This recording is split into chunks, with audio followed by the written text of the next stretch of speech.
Hello everyone, आज हम discuss करते हैं लीनियर अलजेब्रा के बारे में।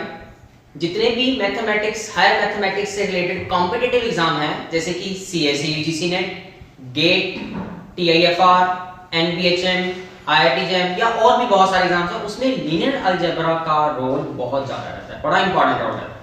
बहुत सारे क्वेश्चन आपको देखने को मिलेंगे, ठीक है। पर जब स्टूडेंट्स लीनियर अलजेब्रा पढ़ते हैं, बेसिकली आप बीएससी में, अपनी ग्रेजुएशन क्लासेस में और पोस्ट ग्रेजुएशन में भी लीनियर अलजेब्रा पढ़ते हैं अलजेब्रा, क्योंकि लीनियर अलजेब्रा एक ऐसा टॉपिक है जिसमें बहुत सारी ट्रिक्स हैं। इवन कुछ ऐसे क्वेश्चंस भी हैं जिसमें आपको पेन उठाने की भी जरूरत नहीं पड़ती।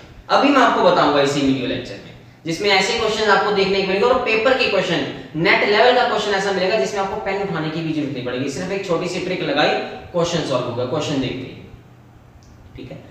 अब प्रॉब्लम यही होती है कि जब बच्चे लीनियर अलजेब्रा कर रहे होते हैं तो उनके क्वेश्चन सॉल्व हो रहे होते हैं, तो उनको फील हो रहा था कि लीनियर अलजेब्रा तो हो जाएगा, तो अपना मैक्सिमम टाइम जो होता है बाकी टॉपिक्स पे लगा रहे होते हैं। पर आपको ये समझना चाहिए कि जो लीनियर अलजेब्रा में इतने सारे शॉर्ट ट्रिक्स हैं, तो सोचो जो आपको आता है उसमें भी आप और ज्यादा इंप्रूवमेंट कर सकते हो।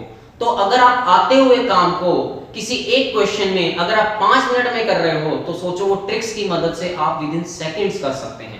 तो आप वो उस क्वेश्चन से जितना टाइम बचाओगे, या जब आपको एक पेपर दे रहे हो उसमें लीनियर अलजेब्रा का जितना भी पोर्शन आ रहा है, सपोज अगर मैं एक एग्जाम की बात करूं सीएससी यूजीसी नेट की, उसमें लीनियर अलजेब्रा का काम एटलीस्ट 50 to 60 मार्क्स का पेपर का मतलब नंबर का काम आता है पेपर के अंदर, और उसमें से लगभग 40 से 45 नंबर का काम बड़े आसानी से बच्चे कर लेते हैं। पर इंपॉर्टेंट इज कि आप वो 40 से 45 नंबर का जो काम कर रहे हैं कितने टाइम में कर रहे हैं। ठीक है, अच्छी बात, आप 40 से 45 नंबर का काम तो कर रहे हैं, बट इंपॉर्टेंट इज कितने टाइम में कर रहे हैं, ये ज्यादा मैटर करता है।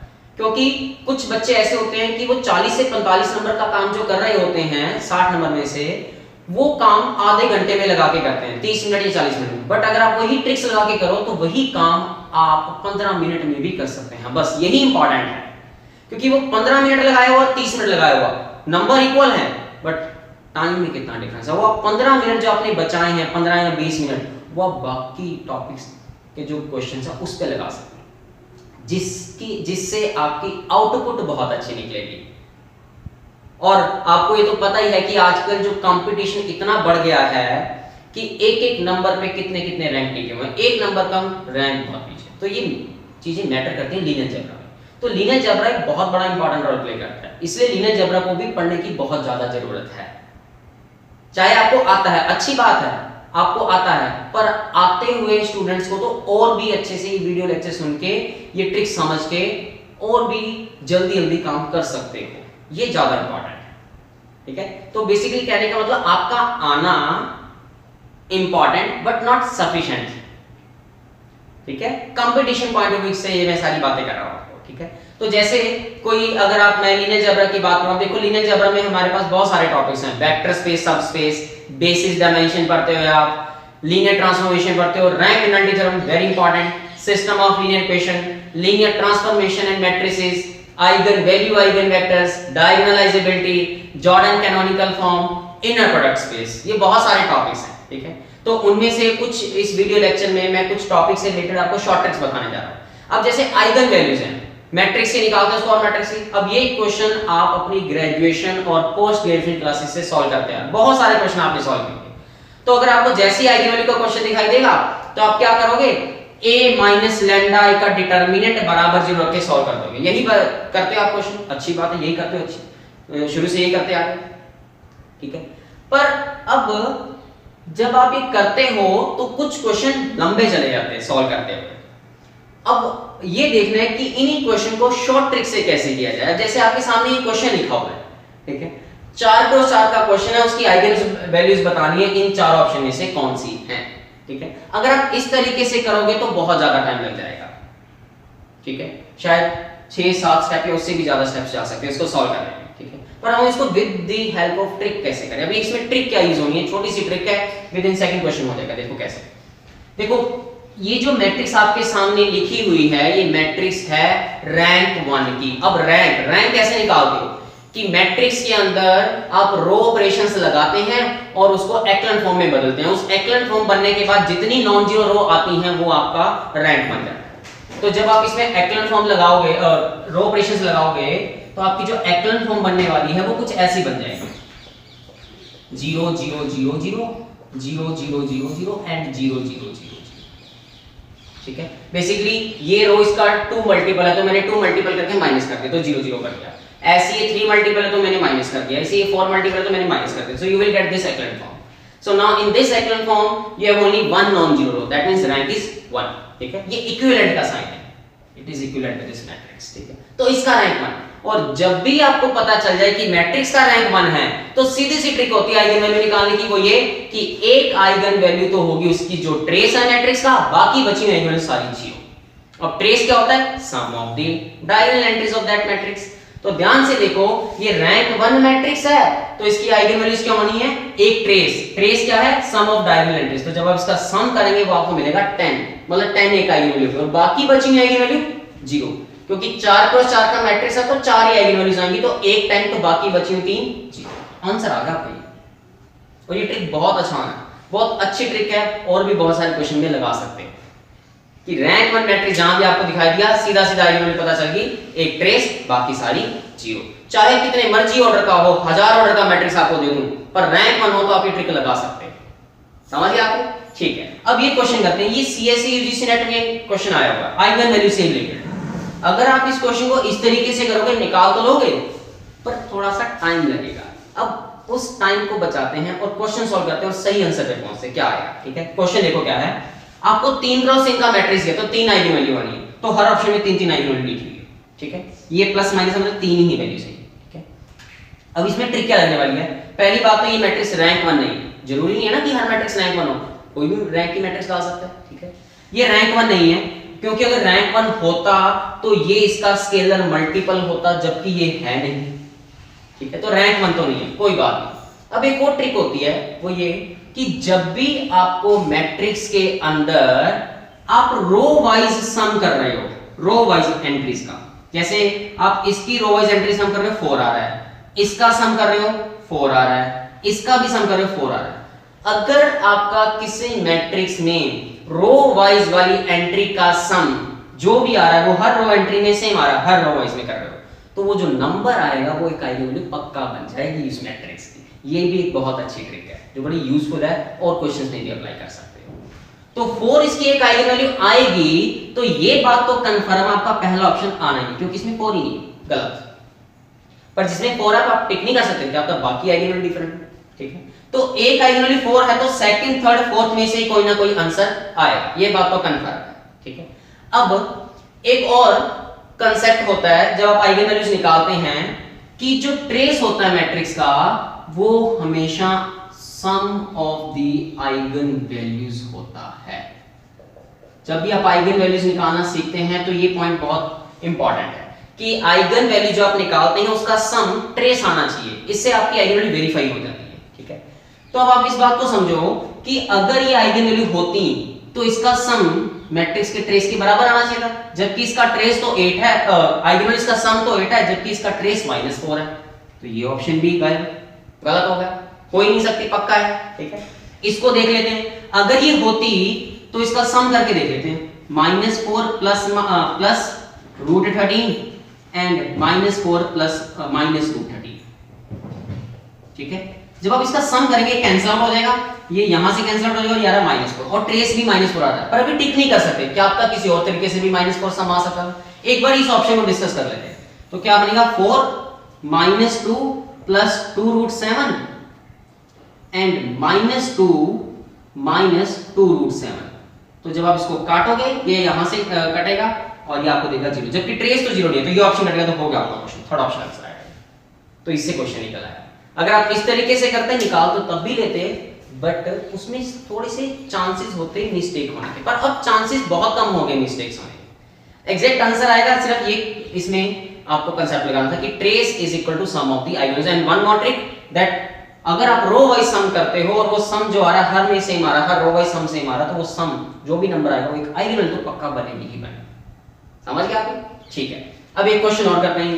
ये क्वेश्चन देखो क्या दिया हुआ है, 4 क्रॉस 4 का मैट्रिक्स दिया हुआ और इसके डिटरमिनेंट की बात कर रहा है, इसके डिटरमिनेंट की बात कर रहा है, ठीक है।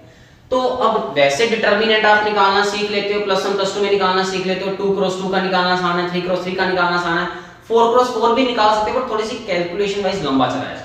पर मैं देखो बिना कैलकुलेशन के इसका जवाब नहीं निकालूंगा। कैसे? मुझे एक और कंसेप्ट पता होता है आइगन वैल्यूज में। क्या होता है कि जब भी डिटर्मिनेंट निकालना हो तो वो हमेशा होता है आइगन वैल्यूज का प्रोडक्ट। ये दो बड़े इंपॉर्टेंट पॉइंट है आइगन वैल्यू से रिलेटेड, कि जब भी आप किसी मैट्रिक्स की आइगन वैल्यूज निकाल लेते हो तो उसका प्रोडक्ट करते हो तो मैट्रिक्स का डिटर्मिनेंट आता है, सम करते हो तो मैट्रिक्स का ट्रेस आता है। ठीक है, तो क्यों ना मैं डिटर्मिनेंट निकालने की बजाय आइगन वैल्यूज निकाल लेता हूं और उसका प्रोडक्ट कर देंगे वो डिटर्मिनेंट आ जाएगा। अब आपके मन में चल रहा होगा कि सर आप तो क्वेश्चन को और मुश्किल बना रहे हैं, क्योंकि आइगन वैल्यूज निकालना तो मुश्किल होता है 4 + 4। ठीक है, और कुदरती ये तो चलो आसान था क्वेश्चन, रैंक 1 था तो जल्दी से निकल आए, पर ये तो रैंक 1 भी नहीं आप चेक कर सकते हैं। ठीक है, फिर भी कोई बात नहीं। अब देखो एक ट्रिक जो हमने यहां सीखी थी वो वहां लग रही है, इस वजह से मैं आइगन वैल्यू के थ्रू जा रहा हूं। वो ट्रिक क्या है, आप ध्यान से देखो, रो वाइज सम करो, सभी का सेम आ रहा है, सभी रो वाइज में से सम में से। सो जब आप इसका सम करोगे वो आएगा 18, इसका करोगे 18, इसका करोगे 18 और इसका करोगे 18। मतलब ये बात तो कंफर्म होगी इसकी 4 आइगन वैल्यूज आनी थी और 4 आइगन वैल्यूज में से एक आइगन वैल्यू 18 पक्का आएगी। अभी मुझे बाकी पेंडिंग 3 आइगन वैल्यूज नहीं पता, कोई बात नहीं, ना पता, पर आपको एक बात पक्का पता है इस रिजल्ट से कि जो डिटर्मिनेंट होगा वो इनका प्रोडक्ट ही तो होना है। दैट मींस जो भी डिटर्मिनेंट आएगा that should be a multiple of 18, या जो भी आंसर आएगा उसमें 18 का फैक्टर होना बहुत जरूरी है। तो अगर हम ध्यान से देखें ये जो 128 मैंने लिखा है इसमें तो 18 का फैक्टर ही नहीं है, 18 का फैक्टर ही नहीं है, तो ये ऑप्शन आ ही नहीं सकता। 32 में भी 18 का फैक्टर नहीं तो ये भी ऑप्शन नहीं आ सकता, 64 में भी नहीं है, तो 144 ही बचा। हो गया question, 144 is the determinant of this matrix. हो गया ना क्वेश्चन, मैंने तो एक ही निकाली, बाकी निकालने की भी जरूरत नहीं पड़ी। हो गया क्वेश्चन, विद इन सेकंड्स हो गया क्वेश्चन। समझ गए आपने? ठीक है, अब ये क्वेश्चन देखो क्या है। क्वेश्चन में देखो क्या दिया, मैट्रिक्स दिया हुआ है, आइगन वैल्यूज बताओ। अब तो ऑब्जेक्टिव क्वेश्चन भी नहीं है, ठीक है, सिंपली आइगन वैल्यूज निकालने को बोले, क्योंकि कई बार कुछ क्वेश्चन ऐसे होते हैं जिसमें ऑप्शन में आइगन वैल्यू नहीं पूछी होती बट किसी इनडायरेक्ट वे से आइगन वैल्यू निकालनी पड़ सकती है। तो देखो अब ये क्वेश्चन है, अगर तो आप इस तरीके से जाओगे निकल तो आएंगी, ठीक है, पर अब हम अपनी ट्रिक्स यूज करते हैं। जैसे एक ट्रिक तो मुझे दिखाई देगी इसमें, क्या, रो वाइज सम 3 आ रहा है, चेक कर लीजिए, मतलब एक आइगन वैल्यू तो इसकी पक्का क्या है 3, पक्का इसकी एक आइगन वैल्यू 3 है। ठीक है, अब बाकी बची हुई इसकी पेंडिंग आइगन वैल्यू देखते हैं वो कैसे निकालेंगे, ठीक है, वो समझते हैं। ये मैं रब कर देता हूं। अब जैसे आप जब आइगन वैल्यूज करते हैं, निकालते हैं, तो ये तरीका सभी को पता होता है, और ये तरीका आया कहां से हुआ है, बेसिकली शुरुआत यहां से हुई थी, ax = λx, कि आप मैट्रिक्स को किसी एक वेक्टर x से मल्टीप्लाई करो तो आपका जवाब जो आना चाहिए उसी वेक्टर को एक स्केलर से मल्टीप्लाई कर दे, तो अगर बराबर आ जाए तो वो जो लैम्डा आता है उसे हम बोलते हैं आइगन वैल्यू, और जो वेक्टर आता है उसे हम बोलते हैं eigen vector, provided that vector should be non zero. Only in that case we can say that lambda is an eigen value. ठीक है, तो अगर कहीं ऐसा भी पैटर्न मिल जाए तो उस केस में भी आइगन वैल्यू हम लैम्डा बोल देते हैं। ठीक है, अब इस मैट्रिक्स को जरा मल्टीप्लाई कीजिए 0 0 1 से, 0 0 1 से, 0 0 1 से करोगे देन यू विल गेट 0 5, और 0 0 5 को मैं लिख सकता हूं 5 टाइम्स 0 0 1।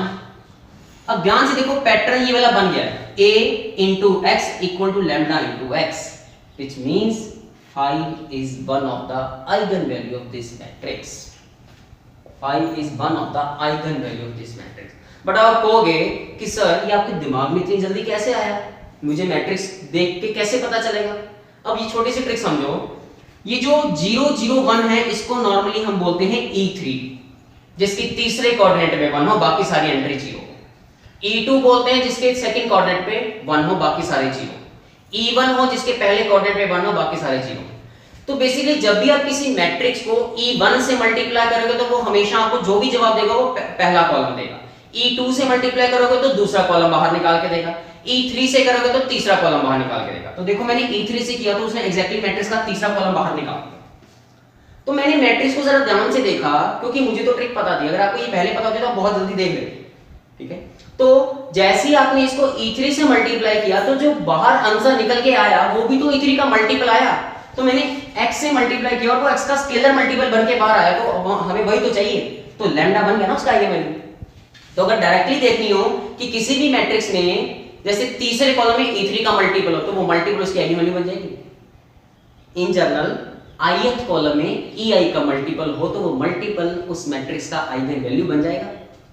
समझ आपके? ऐसे ही अगर क्वेश्चन एक और मैं दूं, जैसे ये होता 1 2 3 0 4 0 एंड 2 1 4, तो मुझे दिखाई दे रहा है इस मैट्रिक्स में सेकंड कॉलम में E2 का मल्टीपल, ध्यान से देख लो, तो मतलब इसकी एक आइगन वैल्यू पक्का 4 है।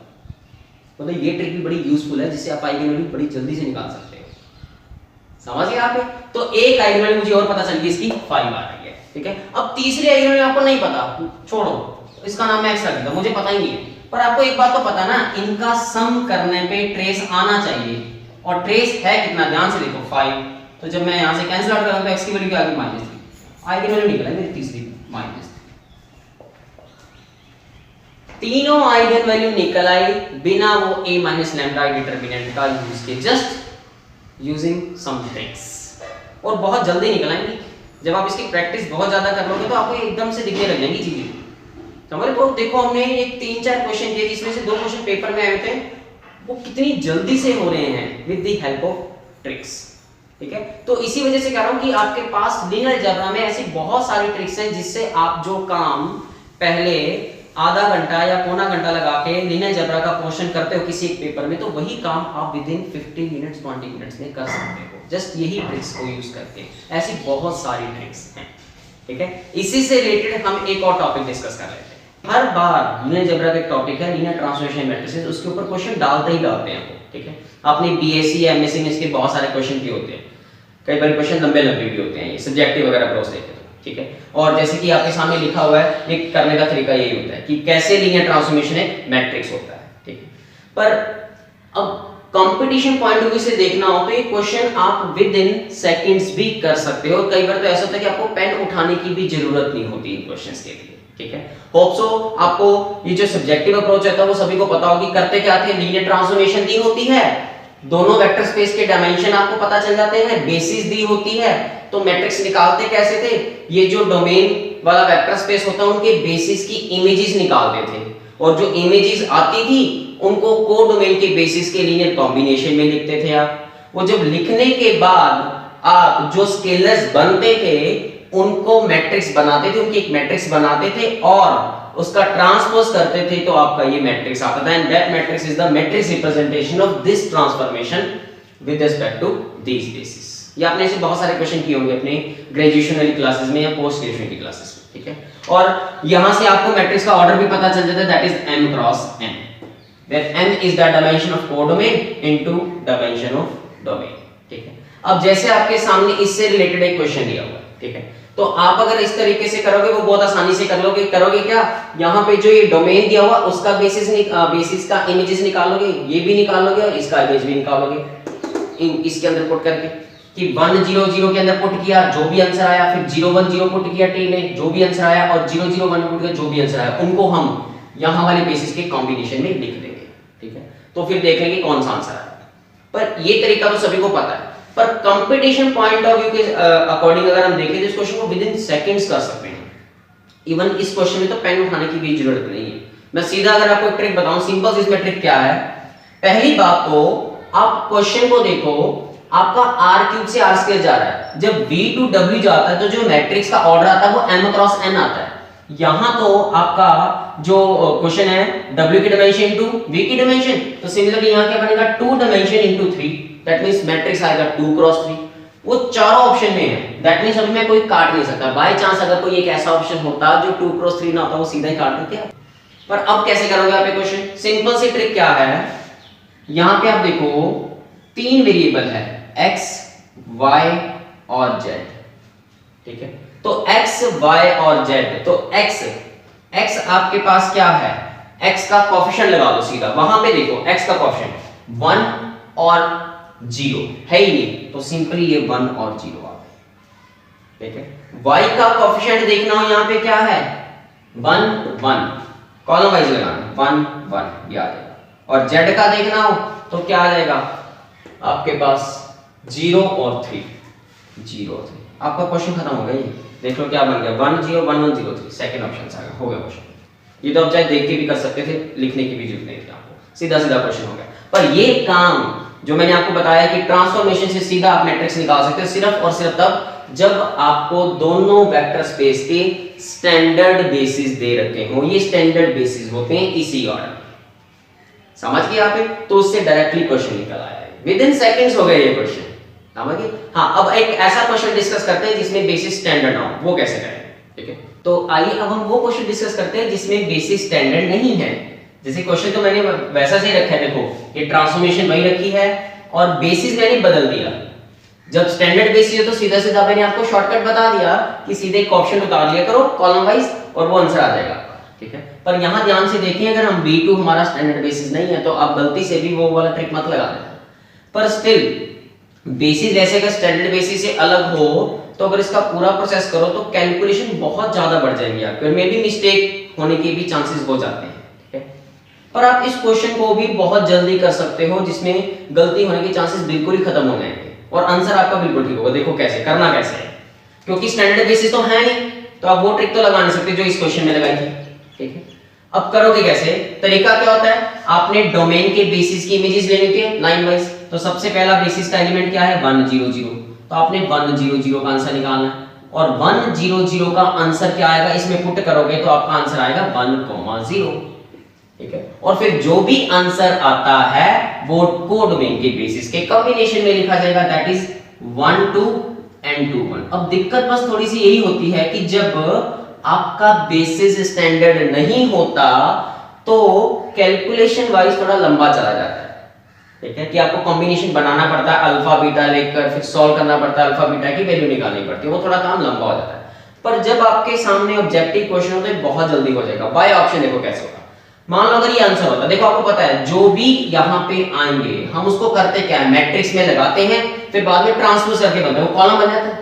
तो क्यों ना एक काम करें, उल्टा चलते हैं बाय ऑप्शन। अगर मान लो ये आंसर होता तो ये जो स्केलर्स हैं वो पहले रो के होते क्योंकि ट्रांसपोज होके लिखा हुआ ये, तो ये जो स्केलर्स होते हैं ट्रांसपोज होके लिखे हुए, तो इसका मतलब ये जो होता पहले रो का होता, दैट मींस 1 0 यहां लिखा होना चाहिए। हम डाल देते हैं ये वाले ऑप्शन में उल्टे करके 1 0 और चेक कर लेते हैं क्या इनको सॉल्व करने पे 1 0 आ रहा है, नहीं आएगा तो पता चलेगा सीधा ऑप्शन गलत हो जाएगा। चेक करो, जब आप 1 0 डाला तो ये आपको जवाब देगा सॉल्व करके 1 2, जबकि हमें तो चाहिए 1 0, दैट मींस ये तो क्लियर होगा कि आपका आंसर नहीं आने वाला, सीधा समझ गए आप? अब ये देखो, अगर ये होता आंसर तो इसकी जगह पे क्या था, पहले कॉलम वाले स्केलर्स आते, दैट इज 1/3 2/3। सॉल्व करो, ये देगा 4/3 प्लस 1/3, पहला कोऑर्डिनेट आएगा आपके पास 5/3, जबकि हमें तो 1 चाहिए, सीधा पता चल गया ये भी ऑप्शन का हो ही नहीं सकता। आगे चेक करने की जरूरत ही नहीं है क्योंकि जब पहला ही कॉलम सेटिस्फाई नहीं करा तो बाकी आगे क्यों चेक करें।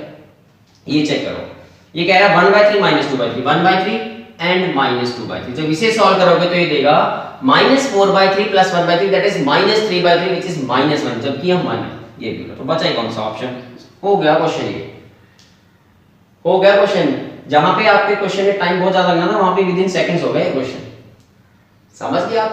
और बाय चांस अगर ऐसा होता कि किसी ऑप्शन में सपोज यहां -1/3 2/3 पड़ा होता, फिर तो क्या होना था, ये दोनों कट जाने थे, ये दोनों बच जाने थे, ठीक है? पर कोई बात नहीं, फिर हमारे पास दूसरा कॉलम चेक कर लेते। सपोज अगर ऐसा मैं चेंज थोड़ी सी और चेंजेस करता हूं, यहां पे +1 कर देता, ठीक है? तो फिर तो आपको पता ही है कि ये दोनों सेम है, चेक करने का कोई फायदा नहीं है, ये दोनों सेम है, चेक करने का कोई फायदा नहीं। तीसरे में डिफरेंट आ रहा है तो तीसरे में चेक करते हैं, और तीसरे के लिए चेक करने के लिए आपको फिर तीसरा वेक्टर उठाना पड़ता, बेसिस से उसकी इमेज चेक करनी पड़ती, ठीक है? जिसमें सेटिस्फाई ना करते वो ऑप्शन काट देते, बचा हुआ ऑप्शन टिक कर देते। तो ऐसे आपकी ये लीनियर ट्रांसफॉर्मेशन मैट्रिसेस के चाहे स्टैंडर्ड में है वो तो सीधी सीधी ट्रिक थी, और अगर नॉन स्टैंडर्ड में भी आ जाए तो ये ट्रिक लगा के क्वेश्चन आपका सॉल्व हो जाएगा, ठीक है? प्रैक्टिस के लिए एक और क्वेश्चन डिस्कस कर लेते हैं। आइए एक और क्वेश्चन समझ लेते हैं, ठीक है? अब ये क्वेश्चन लीनियर ट्रांसफॉर्मेशन मैट्रिसेस का ये पेपर का क्वेश्चन है, सीएससी यूजीसी नेट में आया था ये क्वेश्चन। अब देखो कैसे डिस्कस करते हैं इस क्वेश्चन को, बहुत जल्दी होगा, विद इन सेकंड्स होगा ये क्वेश्चन, ठीक है? हमें पता है क्या क्या ट्रिक हमने सीखी। अगर तो सीधा सीधा स्टैंडर्ड बेसिस दिया हो तो सीधी कोएफिशिएंट उठाओ x y के, कॉलम वाइज लगाओ, आपका आंसर पता चल जाएगा। पर यहां बेसिस स्टैंडर्ड नहीं है। और एक इसमें एक बड़ा डिफरेंस है पिछले क्वेश्चन से, वो ये कि यहां जो बेसिस दिया हो वो एक दिया हो, जबकि हम जब क्वेश्चन सॉल्व करते हैं डोमेन और कोडोमेन दोनों का बेसिस दिया होना चाहिए। कोई बात नहीं, ध्यान से देखो, यहां दोनों तरफ सेम वेक्टर स्पेस है और क्वेश्चन भी पूछा find the matrix of T with respect to the basis B. That means उसने जिक्र ही सिर्फ बी बेसिस का किया है, तो इसका मतलब ये हुआ कि वही बेसिस आपने डोमेन और यही बेसिस आपने कोडोमेन के लिए यूज करना है। समझ गए आप? तो जब भी ऐसा सिस्टम आ जाए दोनों तरफ वेक्टर स्पेस सेम और बेसिस सिर्फ एक दिया हो तो समझ आना वही बेसिस आपने डोमेन और कोडोमेन के लिए यूज करना है, प्रोवाइडेड यहां लिखो with respect to basis B, किसी और बेसिस का जिक्र ना किया हो। ठीक है, तो बस आपको पता है मैट्रिक्स तो 2 क्रॉस 2 का ही आना, मतलब चार ऑप्शन अभी तो काट नहीं सकता मैं। ठीक है, फिर हमने ट्रिक क्या सीखी थी कि सबसे पहले आप बेसिस का इमेज निकालो 1 2, मुझे पता मेरे 1 2 का आंसर क्या आएगा, पुट करोगे क्या आएगा 3 एंड यहां पे पुट करोगे क्या आएगा -3। ठीक है, अब अगर हमें कैलकुलेशन से बचना है तो हमारा बाय ऑप्शन ट्रिक जाएंगे। क्या थी वो ट्रिक कि हमें पता है जो भी आंसर आना है वो कोडोमेन के बेसिस के कॉम्बिनेशन में आना है, और कोडोमेन का बेसिस क्या है, हमें वही सेम यूज करना है 1 2 2 1। अब मुझे स्केलर्स निकालने ही तो मुश्किल लग रहा है जिसकी वजह से मुझे आंसर पता चलेगा, तो बाय ऑप्शन चले जाओ। तो बाय ऑप्शन जाओगे, जैसे पहला ऑप्शन डालोगे तो पहले ऑप्शन का पहला कॉलम ही डलेगा, अगर डलेगा तो क्या डलेगा -3 और 3। तो जब ये डालोगे -3 और 3 तो चेक करना -3 + 6 3 आ रहा है, -6 + 3 आ रहा है -3। दैट मींस ये आंसर आ सकता है, पर ये पक्का नहीं आएगा, क्योंकि अगर ये डालोगे तो चेक करना सेकंड ऑप्शन +3 और -3 ये सेटिस्फाई नहीं करेगा इसे। दैट मींस ये तो पता चलेगा कि सेकंड ऑप्शन आंसर नहीं आएगा, और यही सेम चीज फोर्थ में लिखे तो ये भी गलत होगा, मतलब आंसर ही नहीं दोनों में से आना है, क्योंकि ये डालने से फर्स्ट ऑप्शन सेटिस्फाई हो रहा है। दैट मींस दूसरे ऑप्शन और दूसरे कॉलम को देखना पड़ेगा। दूसरे कॉलम के लिए आपको बेसिस का दूसरा एलिमेंट उठाना पड़ेगा 2 1 डालो, आंसर क्या आना है 2 1 डालने से 3 एंड 0। अब आपको पता है ये भी कॉम्बिनेशन 1 2 और 2 1 में से जाएगा। ठीक है, चेक करो पहले ऑप्शन से दूसरा कॉलम, अगर मैं ये -2 और 1 डालता हूं तो चेक करना ये 3 0 नहीं बना के दे रहा, तो ये ऑप्शन कट गया, तो बचा ही कौन सा, थर्ड ऑप्शन हियर आंसर हो गया क्वेश्चन आपका। चेक कर सकते हो -1 2 डालने से आंसर आएगा, तो यही आपका आंसर। समझ गए आप? ठीक है, अच्छा ऐसे क्वेश्चन को करने का एक और भी टेक्निक है, वो भी पता होना चाहिए जिससे क्वेश्चन और भी जल्दी हो जाएगा। वो क्वेश्चन ट्रिक सीखने के लिए ये चीज देखो, ये बड़ी अच्छी थ्योरम होती है, इस थ्योरम को पता हो तो क्वेश्चन बहुत जल्दी हो जाता है। वो ट्रिक क्या है, इस थ्योरम के जरिए निकलती है कि पहली बात तो ये ट्रिक तभी लगती है जब दोनों तरफ के वेक्टर स्पेस बराबर हो, ऐसी ट्रांसफॉर्मेशन मिलती है, मतलब उसे बोलते हैं linear operator, linear operator. And if M is the matrix representation of T with respect to basis B of V, that means वो बेसिस आपने यहां भी यूज करना है, यही बेसिस आपने कोडोमेन के लिए यूज करना है, तो आपको पता है by using that algorithm you can find the matrix M। मैंने नाम दे दिया M। पर अगर आप बेसिस बदल देते हो, नाम रख देते हो B डैश, B से आपने बदल दिया B डैश, क्योंकि जब आप किसी लीनियर ट्रांसफॉर्मेशन मैट्रिक्स का क्वेश्चन कर रहे हो तो बेसिस बदल देते हो तो जो मैट्रिक्स रिप्रेजेंटेशन होती है वो भी बदल जाती है, क्योंकि स्केलर्स बदल जाते हैं बेसिस बदलने से। ठीक है, तो अगर मैंने B बेसिस की जगह B डैश बेसिस कर दिया तो मैट्रिक्स बदल गया, उसका नाम मैंने रख दिया M डैश। ठीक है, तो ट्रांसफॉर्मेशन सेम है, सिर्फ बेसिस बदले हैं तो मैट्रिक्स बदल गए।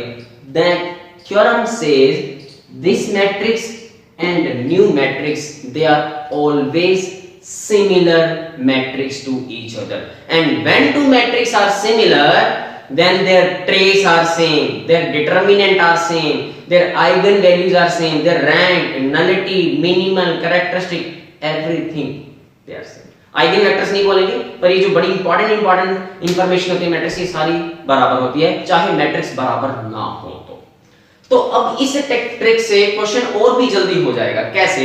अब आपको उसने बेसिस बड़े मुश्किल से दिए हैं, ठीक है, और लीनियर ऑपरेटर का क्वेश्चन है, और वो जो बेसिस है डोमेन कोडोमेन दोनों के लिए यूज हो रहा है। तो आप एक काम करो ना, ये जो ट्रांसफॉर्मेशन आपको दी हुई है आप स्टैंडर्ड बेसिस के ऊपर निकालो, स्टैंडर्ड बेसिस के ऊपर, वो आपको बहुत जल्दी निकालना आता है स्टैंडर्ड बेसिस के ऊपर। कैसे? x के क्वेश्चन 1 1, y के क्वेश्चन 1 -2, ये आना मैट्रिक्स, ये होगा आपका M। पर आपको क्वेश्चन उसने पूछा है इसी ऑपरेटर का बेसिस किसके ऊपर, 1 2 2 1 के ऊपर। ठीक है, वो आपको नहीं पता, नहीं निकालने की भी जरूरत नहीं है, पढ़ा है। पर थ्योरम क्या कहती है कि दोनों मैट्रिक्स आपस में सिमिलर होगी। अगर सिमिलर होगी तो इसका ट्रेस वही आने वाला है जो इसका ट्रेस है। इसका ट्रेस क्या है -1, तो इसका ट्रेस भी -1 आना चाहिए। ऑप्शन में जाओ, जिसका ट्रेस -1 ही होगा वो ऑप्शन काट देना।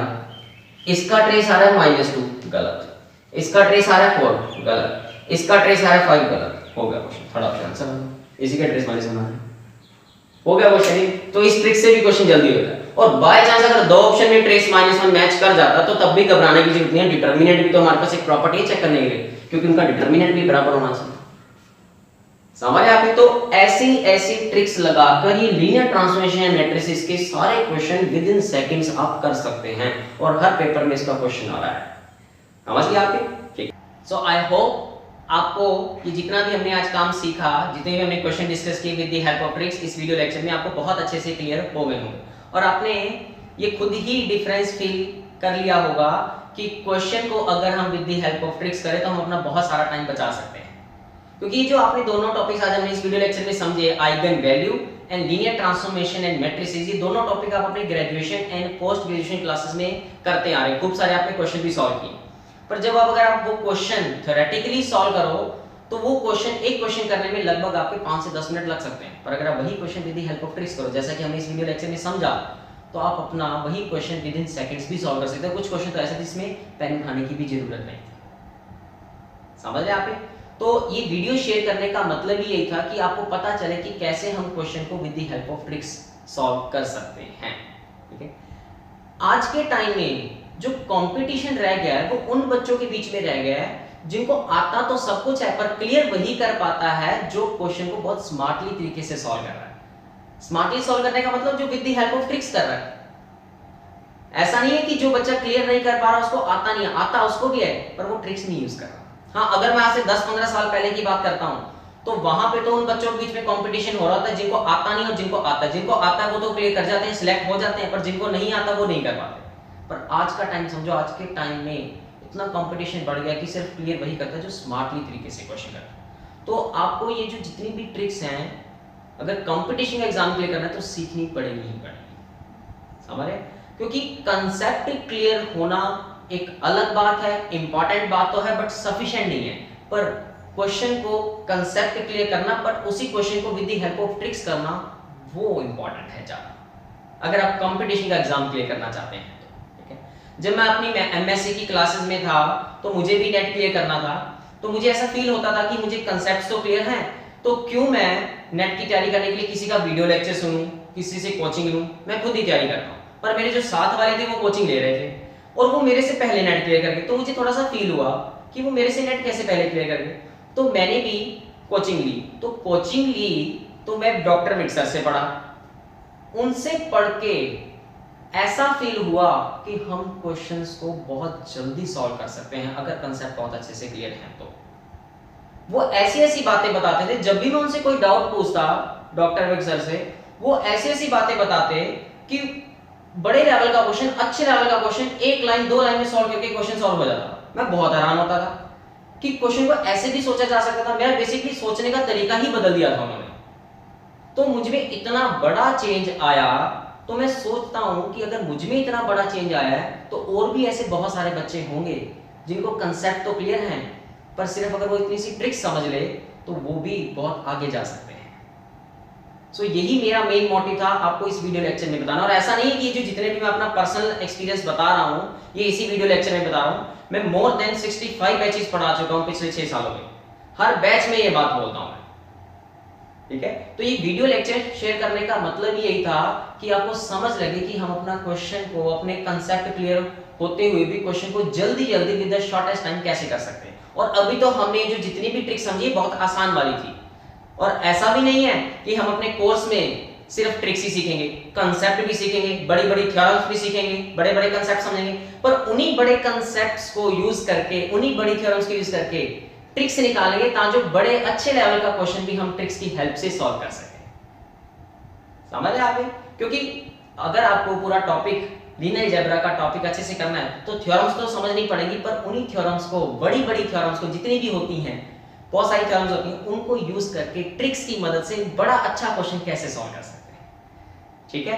तो अब आप खूब सारी मेहनत करो, खूब सारी पढ़ाई करो और खूब सारे ट्रिक्स लगाओ। ठीक है? Thank you very much, thanks for watching, thank you.